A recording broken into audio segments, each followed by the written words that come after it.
perhaps hundreds of trillions of dollars of assets that we need to manage smartly, sustainably, for the benefit and the use of the American people. Mr. President, is there anything China, Canada, and Mexico can do tonight to forestall your implementation of tariffs tomorrow? No, nothing. Not right now, no. Not a negotiating tool? No, it's not. No, it's a pure economic. We have big deficits with, as you know, with all three of them. And in one case, they're sending massive amounts of fentanyl, killing hundreds of thousands of people a year with the fentanyl. And in the other two cases, they're making it possible for this poison to get in, number one. And number two, we have big deficits, and it's something we're doing. And we'll possibly very substantially increase it or not. We'll see how it is. But it's a lot of money coming to the United States. As you know, we have about a $200 billion deficit with Canada, getting close to $200 billion. They've treated us very unfairly. And I say, why should we be subsidizing Canada? It's wonderful. I have so many friends in Canada. It's a great place. Is there a concession you're looking for, sir? No, we're not looking for a concession. And we'll just see what happens. We'll see what happens. And with Mexico, it's the same thing. We have a $250 billion deficit, and we have a lot of people coming into the border, and now we've largely stopped that, but we've stopped that ourselves. I think they've done a fantastic job. You've seen the numbers, they've dropped to almost zero. But we've suffered under the past administration for years and years. We've suffered with millions of criminals coming into our country. Criminals, people from jails from all over the world. They come through Mexico, and they come through Canada too. A lot of them come through Canada, and a lot of fentanyl comes through Canada, and China makes the fentanyl. China makes the fentanyl, gives it to Mexico, puts it through Canada, puts it through different places, mostly Mexico, but also a lot through Canada. And so all three haven't treated us very well. There are significant. Can I ask you about your meeting with NVIDIA? What did you talk about, and do you think you need to ban more of the chips that they're selling to China? Well, he's a great gentleman, and I hadn't met him. He's the biggest in the world in terms of chips. And I can't say what's going to happen with it. We had a meeting. It was a good meeting. But eventually we're going to put tariffs on chips. We're going to put tariffs on oil and gas. That'll happen fairly soon. I think around the 18th of February. And we're going to put a lot of tariffs on steel. We already have tariffs on steel, and we've saved our steel industry, but that was relatively small compared to what it'll be. But we're going to be putting tariffs on steel and aluminum and ultimately copper. Copper will take a little bit longer, and that'll happen pretty quickly. It'll mean it'll be a great boost for our steel industry. It'll make our steel industry very strong. If I didn't put the tariffs on years ago on steel, which actually Biden left because there was so much money that they couldn't do anything about it, I think we would have lost. We wouldn't have one steel mill in this country if I didn't do that. We saved the steel industry. So it was an honor to do it. And I think the people that love me most in the whole world are people that make steel. But we're going to be putting sometime this month, next month, we're going to be putting tariffs on steel and aluminum. And we'll give you an announcement as to what the exact date is. But it'll be a tremendous amount of money for our country, a tremendous amount. These are big numbers. And in addition to that, and you see the power of the tariff. I mean, the tariff is good. And nobody can compete with us because we have by far the biggest piggy bank. And so that'll take place very quickly. But also we'll be doing pharmaceuticals. And to bring our industry back, we want to bring pharmaceuticals back to the country. And the way you bring it back to the country is by putting up a wall, and the wall is a tariff wall. We were the richest country in the world. We were at our richest from 1870 to 1913. That's when we were a tariff country. And then they went to an income tax concept, and how did that work out? It's fine. I mean, it's okay, but would have been very much better. So we'll be doing pharmaceuticals, importantly, and drugs, medicines, etc., all forms of medicine and pharmaceuticals. And we'll be doing, very importantly, steel, and we'll also be doing chips and things associated with chips. And sir, what do you plan on talking with the Japanese Prime Minister about next Friday when you all meet? Well, he's coming in, next week.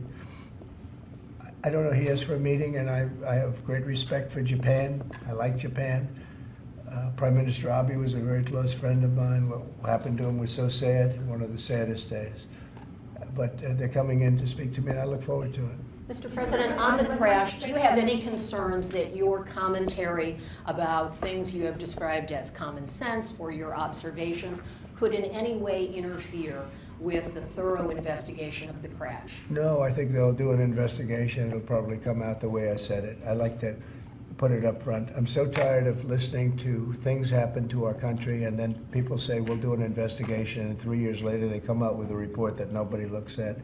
Especially, not in all cases can you do that, but in this case, you know, you had a helicopter that was, the Black Hawk was too high. It was above the 200 limit by double. Shouldn't have been there. And there were some other mistakes made too, and I pointed them out also, and I was right on all of it, but they'll still do an investigation just to check it out, but I think As that's what they're Commander-in-Chief, are you at all concerned about opining about the Army and the conduct of that aircraft when you are Commander-in-Chief and these are the people who report to No, you no. and there is an investigation ongoing? This was all caused by bad rules, regulations, and other things by Biden, the What Biden tells you that, administration. And when you look at the way they ran things, in fact, if you look, we hired, one of the first things I told them to do, I said, get talented people in those beautiful towers overlooking runways. You better get them in there fast, because we don't have people there that are qualified. And you knew that because planes were landing very, very late. They were circling all over the place. We had people that didn't know what the hell they were doing. And if sir, you- there are if you planes look- in the air excuse me. everywhere, and there are Yeah, other air excuse traffic, me. pardon me, Excuse sir. They, we have to have the best people, the smartest people, the sharpest people as control tower experts. And that's what they have to be. They have to be experts, and they have to be very smart. And we didn't have our best. And if you read the quote that I read yesterday at the news conference, it talked about people that were psychologically injured were okay, and people that had lots of problems were okay. I'd read it again if you'd like me to, but I don't think I have to Does that waste give your you time. concern, though, sir, with planes in the air all around the country, people relying on that as safety? Are you suggesting there's an ongoing risk? No, I think there's very little risk, but I think that we have to make sure that this never happens again. Very, very little risk. And we're taking actions that this can't happen again. The helicopter, as you know, was out of its zone. Shouldn't have been out of its zone. It was at the same height as the airplane. Now, the airplane was coming down on its track. It was perfect. It was in perfect shape coming down, and something was in its way. You can't let that happen. And it won't be happening again. And this was all because of weak rules in the Biden administration. And we're just not going to let that kind of thing happen again. And again, I could wait, and I could, you know, give a report in 2 years like they always do. And sometimes it's obvious. In this case, to me, it was very obvious. And I think I've been proven to be very correct. Yeah. Any- Mr. President, what do you expect from your meeting with Prime Minister Netanyahu next week? I expect a lot of good things. From all meetings, I expect good things. Marco Rubio, as you know, is going to make a tour of various countries in South America. He's going to be meeting in Panama, where Panama's treated us very badly. They gave him, rather foolishly, a thing called the Panama Canal, the most expensive project we ever built, if you look at today's numbers. Most expensive ever built. We lost 38,000 men. In that case, all men, just about all men. 38,000 to the mosquito, to malaria and various other problems that you get from jungles. It was a tremendously costly event. We built the Panama Canal 110 years ago. Think of it, the most expensive development we ever did. And really one of the wonders of the world, one of the great wonders of the world. And we didn't give it to China, we gave it to Panama. And Panama's been ripping down all the China language signs. They've been working like mad to try, but about 70% of the signs were up and they were written in Chinese, and that's not the deal. So we're going to take it back. They've already offered to do many things, but we think it's appropriate that we take it back. They've totally violated the agreement. We have an agreement. They violated the agreement, and Marco Rubio's going over there to talk to the gentleman that's in charge. On Mr. Gaza, do you still think it's a good idea for Jordan and Egypt to be taking in Palestinians when they reject the idea and the Palestinians who are living now in Oh, Egypt? I think Jordan will take people, yeah, people from Gaza. And I think Egypt will take them also. I mean, I heard somebody said they're not going to, but I think they will. I feel confident they will. Mr. President, will tomorrow's tariffs include oil? What? Will tomorrow's tariffs be inclusive of Canadian crude? I'm probably going to reduce the tariff a little bit on that. We think we're going to bring it down to 10% on the oil. So it's 25% on the Canada side. Mr. President, are these tariffs stacking on top of already existing tariffs, or Yes, this will be the total? on top of whatever may be existing. Mr. President, ask you a question about Venezuela. Rick Cornell was seen on state TV shaking hands with President Maduro. Is there any concern that that might lend legitimacy to the Maduro administration? No, we want to do something with Venezuela. I've been a very big opponent of Venezuela and Maduro. They've treated us not so good, but they've treated, more importantly, the Venezuelan people very badly. We have tremendous Venezuelan population. I got 92% of the vote, the Venezuelan vote. Now we want to see what we can do to get people back in their homeland safe and free and all. He's meeting with a lot of different people, but we are for the people of Venezuela. We're for the Venezuelan Americans. If you look at it, we have them all in Florida, right around the Doral area. That's really, they call it Little Venezuela, right? And they voted for me close to 100%.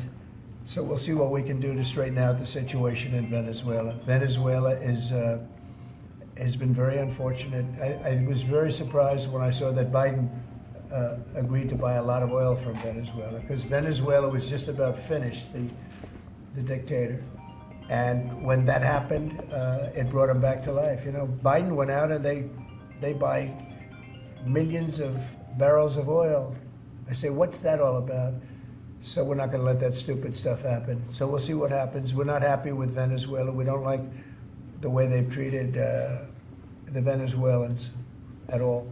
Mr. President, there have been some warnings or messages that government websites will be shut down this evening to scrub them of DEI content. Can you confirm if that's What's accurate? been shut down? Government websites, excuse me, will be shut down this evening to scrub them of DEI content. Can you confirm whether that's accurate and if there are any concerns? I don't know. about- It doesn't sound like a bad idea to me. DEI would have ruined our country, and now it's dead.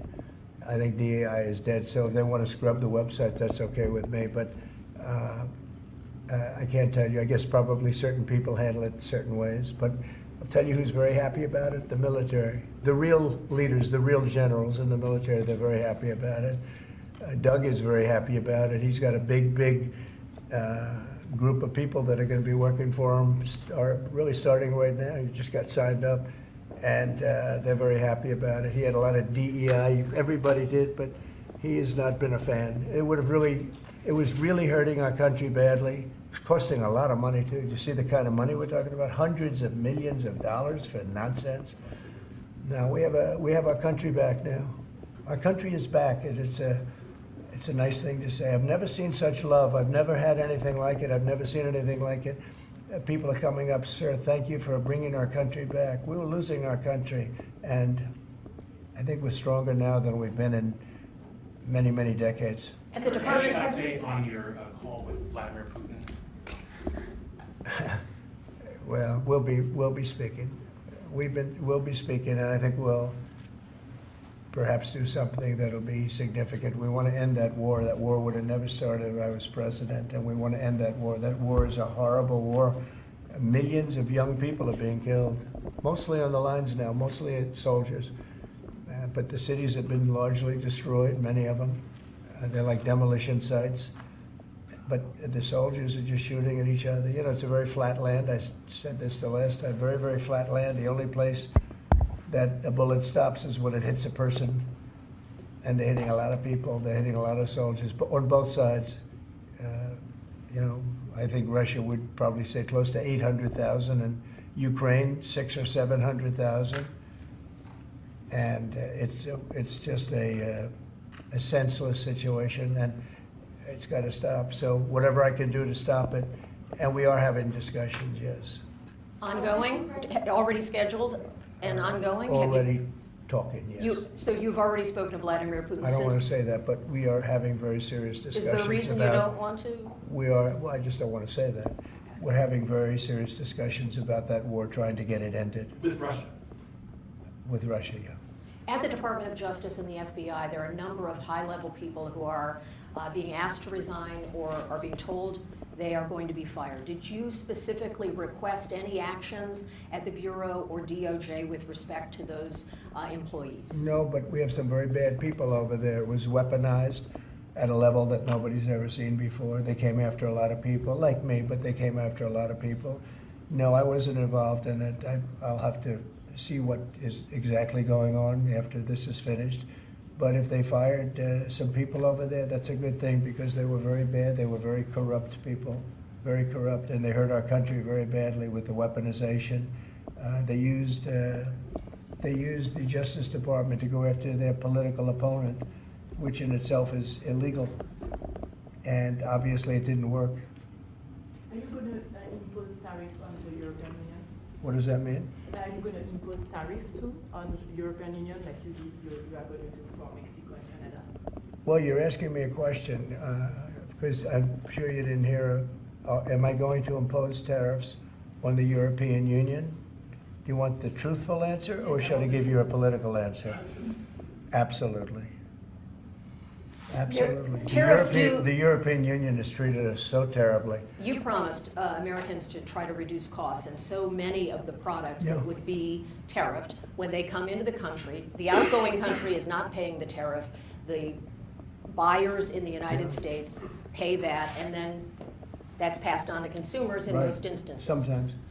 How would you expect to have prices come down if you have such a broad plan for tariffs? And what do you say to the voters who want to see you reduce everyday costs? Well, let me just tell you that I got elected for a lot of reasons. Number one was the border. Number two was inflation, because I had almost no inflation.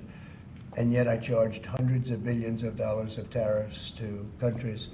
And think of it, I had almost no inflation and took in $600 billion of money from other countries. And tariffs don't cause inflation, they cause success. They cause big success. So we're going to have great success. There could be some temporary short-term disruption, and people will understand that. I had that when I negotiated some of the good deals for the farmers. And unfortunately, those deals have been led astray by Biden and his people because they didn't enforce the deals. We have a deal with China, which is phenomenal for the farmers, but there was nobody to enforce it in the Biden administration. They let them get away with murder. So that's another thing we're going to be bringing. Do you accept They the committed, principle wait a of minute, costs being they passed committed to on? buying $50 billion worth of farm product, and they did it when I was president. And as soon as I left, they stopped doing it because there was nobody in Biden to enforce it. But the tariffs are going to make us very rich and very strong, and we're going to treat other countries very fairly. But if you think about it, other countries charge us tariffs. We don't charge them tariffs. And it's about time that that changes. Sir, are you concerned about the market reaction around tariffs? No, no. Tariffs, the word tariff is a very misunderstood word. You've heard me say, I say it kiddingly, but it's one of the most beautiful words in the dictionary, really is. And we've been taken advantage of because others have charged us VATs. As an example, the European Union charges us 20% plus a VAT tax, called a VAT tax, very similar.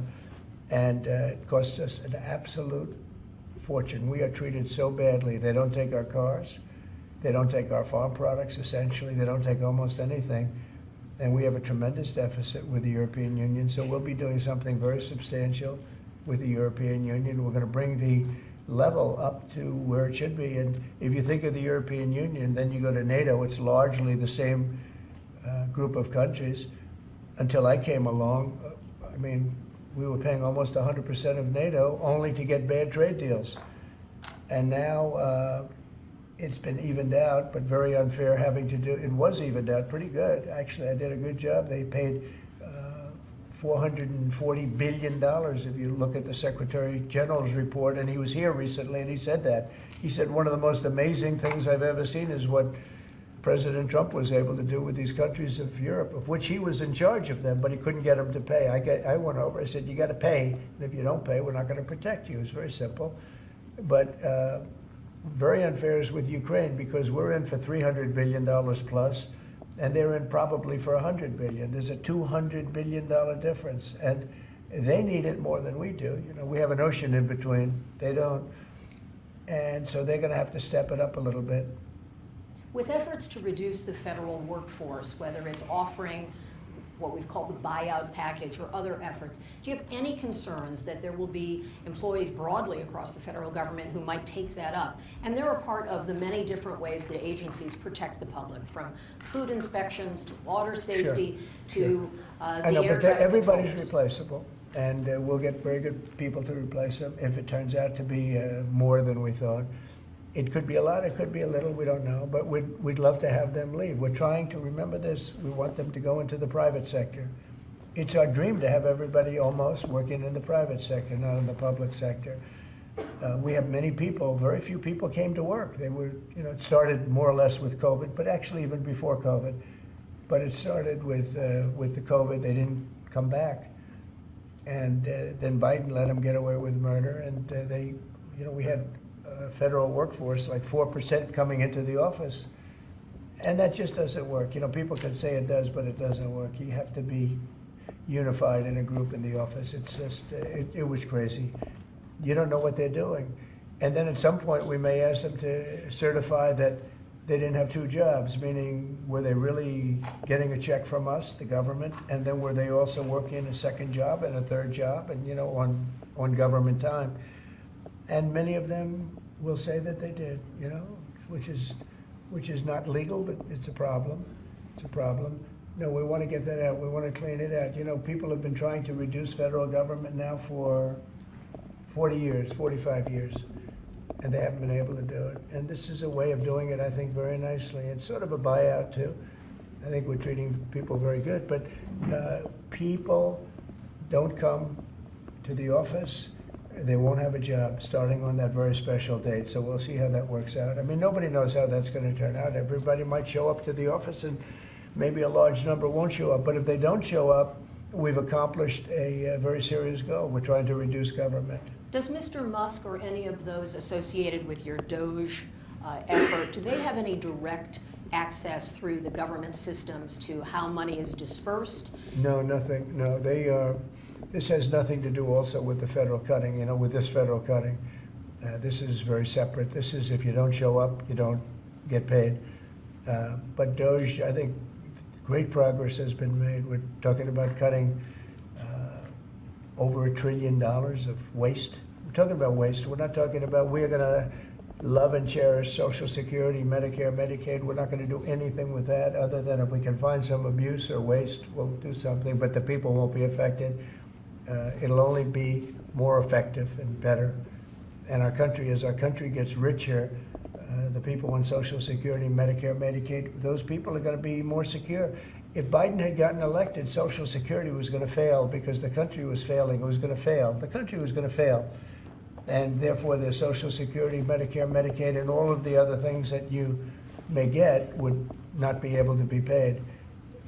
Our country's getting very strong, and you see it. I think more progress has been made in the last 2 or 3 weeks than has been made in the last 4 years. I think not only has more progress been made in the last 4 years, it's, I'll call it deprogress. We went way backward as a country in so many different ways, from woke to all of the other things that took place that were so bad. You look at Afghanistan, how embarrassing that was. I think Afghanistan really started the problem with Russia and Ukraine. When Putin looked over and he saw how incompetently that was handled, I was getting out, but I was going to keep Bagram. Right now, China has Bagram. I was going to keep one of the biggest air bases in the world. They left it. But I was, other than Bagram, I was going to get out. And I wasn't keeping Bagram for Afghanistan. I was keeping it for China because it's 1 hour away from where China makes its nuclear weapons. And we were keeping it. So we have a lot of great things happening in our country, and we appreciate that you're here. And I'm really thrilled about Doug, and I'm really thrilled about his friend, Chris Wright, who's a legend in the oil business, right? They keep telling me, Catherine, he's like a legend, and he's a legend too in a lot of businesses. And we have an amazing group of people working with us. There's a man behind me who became a tremendous success. He was not a wealthy man. He didn't start off a wealthy man, and he ended up a wealthy man. And you know, that's a great talent. And he's willing to sacrifice so much and to put it to work for our country. Watch the job he does on the interior, but in particular on really making our country very, very wealthy by utilizing it properly. And at the same time, environmentally, he does it he's very much an environmentalist. He's going to do it very carefully and very painstakingly good. But you just watch what happens. And working with the Department of Energy, where his compatriot, his friend, and also considered the most talented man in the oil business, is the head of the Department of Energy, and they work together. It's almost like a partnership. It really is a partnership. And watch what that does for our country. It'll be a fantastic thing to see. Thank you very much, everyone.